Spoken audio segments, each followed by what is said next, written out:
ஒரு வழியா பாகிஸ்தான்ல நேஷனல் செக்யூரிட்டி மீட்டிங் அதெல்லாம் கூப்பிட்டு உட்கார வச்சு பேசி முடிவுகள் எடுத்துட்டு கோட்லாம் கழட்டிட்டு பாகிஸ்தானோட பிரைம் மினிஸ்டர் ஹிட்லரை பார்த்த மாதிரியான ஒரு பேச்சு வந்து பாத்தீங்கன்னா பார்க்க முடியுது. ஒரு ஏசியாவின் ஹிட்லர் பாகிஸ்தானோட பிரைம் மினிஸ்டர் ஷேபாஸ் ஷெரீப் அவர்கள் இதுக்கப்புறம் எதிர்காலத்துல அழைக்கப்பட்டாலும் ஆச்சரியப்படுறதுக்கு. ஏன்னா அவரோட பேச்சுக்கள் அது போல் இருக்கிறது அப்படிங்கிறத புரிஞ்சுக்க முடியுதா? அவரோட அந்த ஒரு டென்ஷன், பீதி, பேதி அது எல்லாமே அந்த இதுல காட்டணும். அதை வந்து எப்படி சொல்றது, ஆக்ரோஷமான பேச்சாளர் அப்படிங்கிறத காட்டணும். எதுக்கும் பயப்படல அப்படிங்கிறது போல வந்து பண்ணா அவர் தரப்புல இருந்து பேச்சுக்கள்லாம் வருது. இல்ல ஹைலைட் என்ன தெரியுங்களா?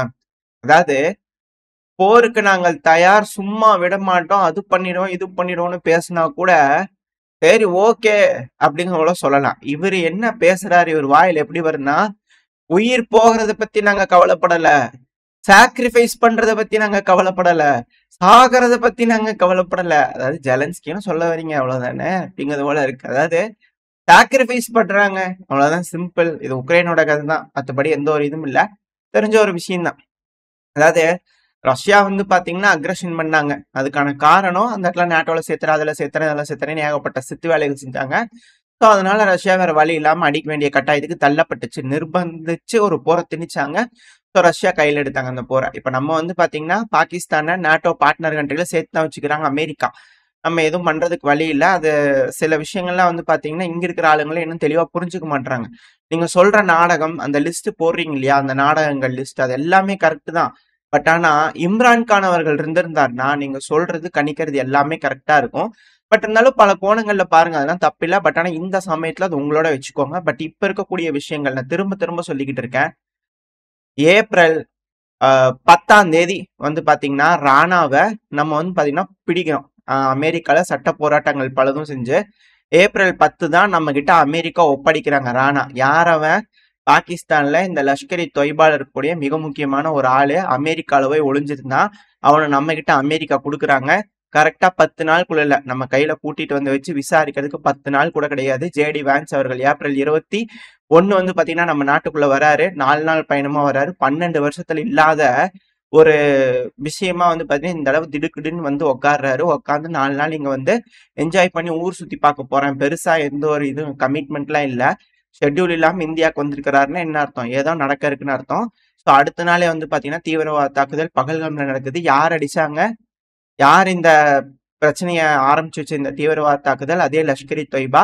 இந்த ராணாக்காக தான் இது இவ்வளவு பிரச்சனைகள் இங்க நடந்திருக்கு அப்படிங்கறத இதுல இருக்கக்கூடிய ஹைலைட். 2வது அழுத்தங்கள்.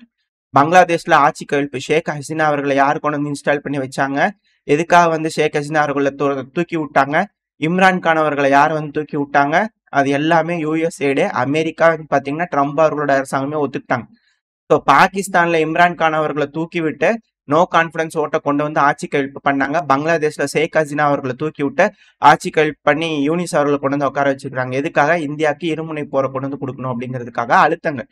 ஸோ நம்மளோட இந்தியன் ஓஷன்ல வந்து பாத்தீங்கன்னா B2 பாம்பரை கொண்டு வந்து வச்சுக்கிறாங்க. எதுக்காக? ஸோ இது எல்லாமே வந்து பாத்தீங்கன்னா நெருக்கடிகள் கொடுக்கறதுக்காக தான், அது நம்ம மேல திரும்புறதுக்காக தான். ஏன்னா அழுத்தங்கள் இருந்தாதான் நம்ம ரஷ்யாவுக்கு வந்து பாத்தீங்கன்னா உதவ மாட்டோம். ரஷ்யா பிரச்சனையில ரஷ்யா கிட்ட இருந்து நம்மளை பிரிக்கணும், பிரிக்ஸ் இருந்து நம்மளை பிரிக்கணும்ன்றதுக்காக செய்யக்கூடிய சதிகள் இது எல்லாமே டிராமா தான். அமெரிக்கா செய்யக்கூடிய டிராமா. என்னோட பாயிண்ட் ஆஃப் வியூ. பலருக்கும் பல கோணங்கள் இருக்கும். ஸோ ஒருத்தங்களுக்கு ஒரு கோணங்கள். இந்த சீரியஸ் ஆஃப் ஈவெண்ட்ஸ் நீங்க எடுத்து வச்சு லைனா பாத்தீங்கன்னாலே உங்களுக்கு தெரியும் என்ன நடந்திருக்கு, ஏது நடந்திருக்குன்னு. இதுக்கு மேலேயே வந்து பாத்தீங்கன்னா எதுவும் செய்யறதுக்குல. காஜா ஆசிஃப் அவர்கள் வந்து பாத்தீங்கன்னா சொல்லிட்டாங்க, இதான் ஷேபாஸ் ஷெரீப் அவர்கள் சொன்னார் இல்லையா, திரும்பி அடிக்கதான் போறோம், சாக்ரிஃபைஸ் பண்ணிக்க போறோம் அப்படிங்கல. அவங்க வந்து சாக போறாங்க, அதுக்கு அவங்க ரெடியா இருக்கிறாங்க. பணம் வாங்கிட்டு வந்து கூலிப்படைகள் என்ன செய்ய போறாங்க? அவங்களுக்கு நாடும் கிடையாது, ஒண்ணும் கிடையாது. உக்ரைன் மாதிரி தான் வந்து சாகிறதுக்கு தயாரா இருக்கிறாங்க. காஜா ஆசிஃப் அவர்கள் அவர் தரப்புன்னு தெளிவா சொல்லியிருக்கிறார். பாகிஸ்தானோட டிஃபென்ஸ் மினிஸ்டர், நாங்க ரிட்டாலியேட் ஸ்ட்ராங்கா பண்ணியே தீருவோம், எங்களுக்கு எல்லா உரிமையும் இருக்கு, கண்டிப்பா நாங்க மிக பெரும் தாக்குதல் செய்வோம் அப்படின்னு சொல்லியிருக்கிறாங்க. தொடர்ந்து பூஞ்ச் பகுதியில வந்து பாத்தீங்கன்னா ஆர்ட்லரி தாக்குதல்கள் பண்ணிட்டே இருக்கிறாங்க. அதுக்கான வீடியோ பதிவுகள் வந்துகிட்டே இருக்கு. சிவிலியன்ஸ் பல நபர்கள் காயமடைஞ்சுக்கிட்டு இருக்காங்க, கண் கொண்டு பார்க்க முடியல. நம்ம பகுதியில் இருக்கக்கூடிய இந்தியர்களை வந்து பாத்தீங்கன்னா கொண்டுகிட்டு இருக்கிறாங்க பாகிஸ்தான் தரப்புல இருந்து. தொடர்ந்து தாக்குதல் நைட்ல இருந்து இப்ப வரைக்கும் இந்த பூஞ்ச் பகுதியில தொடர்ந்து தாக்குதல் பண்ணிருக்காங்க. 2வது நம்மளோட கவர்மெண்ட் தரப்புலயும் வந்து பாத்தீங்கன்னா பங்கர்லாம் அந்த பகுதியில பில்ட் பண்ணிருக்காங்க, ஜம்மு காஷ்மீர் பகுதிகள்லாம். அது மட்டும் இல்லாம ஸ்ரீநகர் இது போல பல பகுதிகளில் தொடர்ந்து இந்த தேடுதல் வேட்டையில ஈடுபட்டு இருக்காங்க. 30 லொகேஷன்ல இப்ப வரைக்கும் பகல்காம் தாக்குதல் நடந்ததுல இருந்து இப்ப வரைக்கும் 30 லொகேஷன்ல 100க்கும் மேற்பட்ட வீடுகளை சோதனை பண்ணி பல ஹைட் ஹவுஸ்லாம் வந்து பார்த்தீங்கன்னா சர்ச் பண்ணி எடுத்துக்கிறாங்க. வீடுகள்லாம் டெஸ்ட்ராய் பண்ணிக்கிறாங்க, தீவிரவாதிகளோட வீடுகள்லாம். ஸோ இது போல நடவடிக்கை உடனுக்குடன் எடுத்துக்கிட்டு இருக்காங்க. இந்த போருங்கிறது இப்போ ஆல்ரெடி தொடங்கியாச்சு. பகல்கம் தாக்குதலே இந்த போர் வந்து தொடங்கியாச்சு. பாகிஸ்தான் தொடங்கி வச்சுட்டாங்க. இப்போ நம்ம இந்தியர்களா ஒன்னா இணைஞ்சு இந்தியாவை ஜெயிக்க வைக்கிறதுக்கான வழியை பார்க்கணும். அதை விட்டுட்டு கூலிப்படைகளோட சேர்ந்துக்கிட்டு அவங்களோட ஆதரவா திங்க் பண்றது, இந்த அரசியல் இதற்கெல்லாம் வந்து இன்னும் 1 வருஷம் டைம் இருக்குது. நீங்க என்ன யோசிச்சாலும் 1 வருஷம் கேப் இருக்குது. 6 மாசம் கேப்னா கூட நீங்க யோசிக்கலாம் சொல்லலாம். ஸோ இப்ப கொண்டு வந்து அரசியலை கொண்டு வந்து இந்த போருக்குள்ள கொண்டு வந்து திணிச்சுக்கிட்டு இருக்காதீங்க. தயவு செஞ்சு உங்களுக்கு அது பாருக்குன்னா உங்களுக்குள்ள வச்சுக்கோங்க, அமைதியா நீங்க வச்சுக்கோங்க. இல்ல அப்படின்னா பாகிஸ்தான்ல இருந்து சில ஃபேக் ஐடிஸ் எல்லாம் இருக்கிறாங்க. இந்தியாவில் இருக்கக்கூடிய ஃபேஸ்புக்கு இதுல இருக்கக்கூடிய இமேஜஸ் எல்லாம் எடுத்து நம்ம இது போல யூடியூப்ல அப்லோட் பண்ணிட்டு இருக்கிற வீடியோஸ் அப்லோட் பண்ணிட்டு இருக்கிறவங்க கிட்டலாம் வந்து பார்த்தீங்கன்னா டிரான்ஸ்லேட் பண்ணி தமிழ்ல வந்து பார்த்தீங்கன்னா எடுத்து கமெண்ட் போடக்கூடிய பல நபர்கள் இருக்காங்க. இங்கிலீஷ்ல வந்து பார்த்தீங்கன்னா கமெண்ட் பண்ணக்கூடிய பல நபர்கள் இருக்கிறாங்க. அவங்களாம் வந்து பார்த்தீங்கன்னா இந்த கமெண்ட் செக்ஷனை நிறைய பேர்த்த பார்க்க முடியுது. அவங்களாம் கூலிப்படைகள், பாகிஸ்தானோட கூலிப்படை வீரர்கள் தான் வந்து பார்த்தீங்கன்னா அது போல வேலைகள் செய்யறாங்க. ஸோ நீங்களும் வந்து பார்த்தீங்கன்னா அதுக்கெல்லாம் அசைஞ்சு கொடுத்து போயிடாதீங்க. 2வது பாகிஸ்தான்ல வந்து பார்த்தீங்கன்னா திரும்ப திரும்ப இந்த விமானங்களை சுட்டு வீழ்த்திட்டேன் அப்படிங்கிற சொல்றாங்க இல்லையா? இப்ப வரைக்கும் நம்மளோட டிஃபென்ஸ் மினிஸ்ட்ரி தரப்புல இருந்து அது போல எந்த ஒரு விஷயத்தையும் கன்ஃபார்ம் பண்ணல. இன்னொரு மிக முக்கியமான விஷயம், பாகிஸ்தானே கன்ஃபார்ம் பண்ணிக்கிறாங்க இந்தியாவோட எந்த ஒரு விமானமும் பாகிஸ்தானோட எல்லையை கடக்கலன்னு சொல்லிட்டு. அப்படி இருக்கும்போது எப்படி பாகிஸ்தானுக்குள்ள சுட்டு வீழ்த்தினா வீடியோ பதிவுகள் எடுத்து விட முடியும்? 2வது நம்ம ஏவி விடக்கூடிய மிசைல்களோட பூஸ்டர்ஸுக்கும் ட்ரோனுக்கும் ஃபைட்டர் ஜெட்டுக்குமே வித்தியாசம் தெரியல அவங்களுக்குலாம். இவங்களெல்லாம் வச்சுட்டு நம்ம என்ன பண்ணான்னு தெரியல. பெருக்கக்கூடியதெல்லாம் வந்து பாத்தீங்கன்னா ட்ரோன்கள்னாலும் டீகாய் ட்ரோன்களும் இருக்கும். நம்ம இந்த ரஷ்யா உக்ரைன் பிரச்சனை தொடர்ந்து பார்த்துக்கிட்டு இருக்கோம். இதுல வந்து பண்ணா டீகாய் ட்ரோன்கள் இருக்கும். டீகாய் ட்ரோன்கள்ன்றது நம்ம இலக்க ஒண்ணு வந்து அடிக்கிறதுக்காக ஏவி விடக்கூடிய ட்ரோன்கள் கூட பல போலியான ட்ரோன்களை அனுப்பி விடுவோம். அந்த போலியான ட்ரோன்களை ஏர் டிஃபென்ஸ் சிஸ்டம் டவுன் பண்ணும். அதுக்காக ட்ரோன் டவுன் ஆயிடுச்சு அப்படிங்கிற அர்த்தம் கிடையாது. ஒரிஜினலான ட்ரோன் வந்து பாத்தீங்கன்னா இலக்கு அடைஞ்சிரும். அதுக்கு உதவி பண்றதுக்கு போலி ட்ரோன்களை அனுப்புவோம். இது வந்து பண்ணா போலாண்டோட மேடு வார்மேட் ட்ரோனை வந்து பாத்தீங்கன்னா சுட்டு வீழ்த்திருக்கிறோம் அப்படிங்கிற சொல்றாங்க. அது டீகாயா இருக்கும். ஏன்னா ஒரு ட்ரோன் ஒரிஜினலா இருக்கும், 4 ட்ரோன் டூப்ளிகேட்டா இருக்கும். இது போல வேரியேஷன் காம்பினேஷன்ஸ் மாறும். ஸோ இதெல்லாம் வந்து எடுத்துக்கிட்டு பெருசா வந்து ஏதோ தடுத்து நிறுத்தினா அடி பயங்கரமா விழுந்திருக்கு. 9 நிலைகளை நம்ம குறி வச்சோம். 9 நிலைகளையும் சக்சஸ்ஃபுல்லா முடிச்சாச்சு. இல்ல ஒரு நிலை கூட மிஸ் ஆயிடுச்சு அப்படிங்கறதுலாம் இல்ல.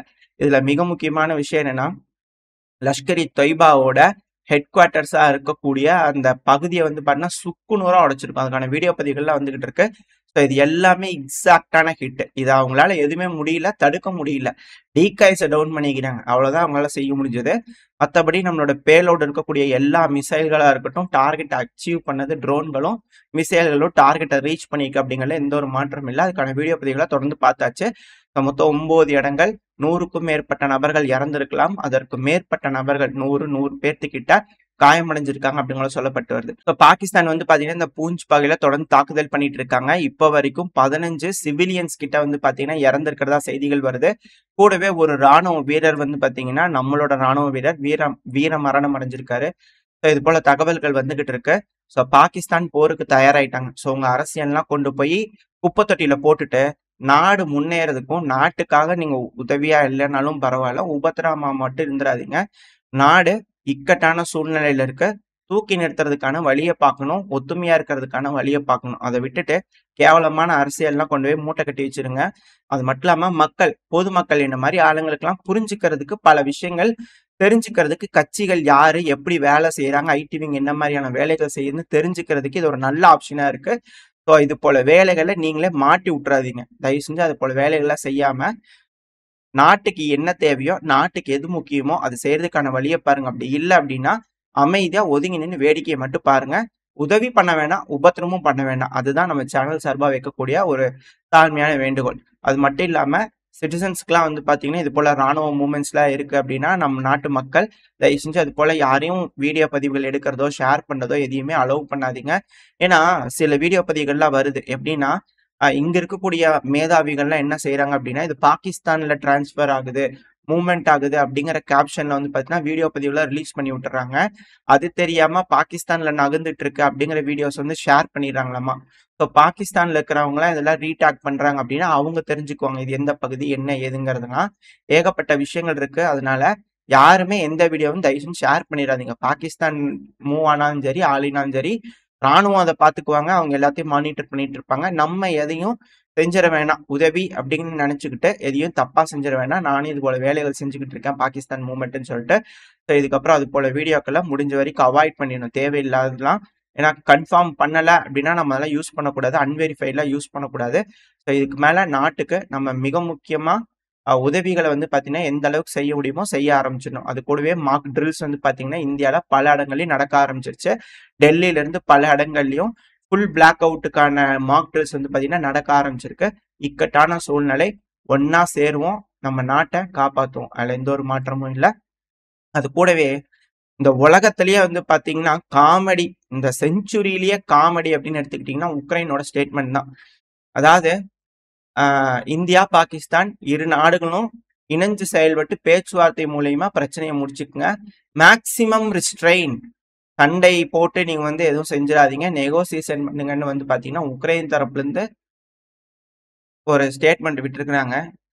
500 ட்ரோன் இன்னைக்கு 500 ட்ரோன் மே 7, மே 6, மே 7 500 ட்ரோனை ஏவி விட்டு போட்டு ரஷ்யாக்குள்ள இப்போ வந்து பேச்சுவார்த்தை மூலியமா பேசுங்கன்றாங்களே, இதுதாங்க ஏத்துக்கவே முடியாத ஒரு விஷயமா இருக்கு. சரி பரவாயில்ல, எது எப்படியோ ஓரளவுக்கான தகவல்கள் இந்த பதிவுல பார்த்துருப்போம்னு நினைக்கிறேன். இதோட இந்த பதிவு நான் முடிச்சுக்கலாம். இந்த பதிவு எப்படி இருந்துச்சு, உங்களுக்கு பிடிச்சிருக்கா? பிடிச்சுனா லைக் பண்ணிட்டு உங்க ஃப்ரெண்ட்ஸ் நம்மளோட ஷேர் பண்ணிக்கோங்க. அது கூட மறக்காம நம்ம சேனல் என்ன சப்ஸ்கிரைப் பண்ணலாம், மறக்காம சப்ஸ்கிரைப் பண்ணிக்கோங்க. இந்த பதிவு நல்லா இருக்கும்ன்ற நம்பிக்கையில் அடுத்த பேர் உங்களை சந்திக்கிறேன். அது வரைக்கும் ஸ்டே சேஃப். பை.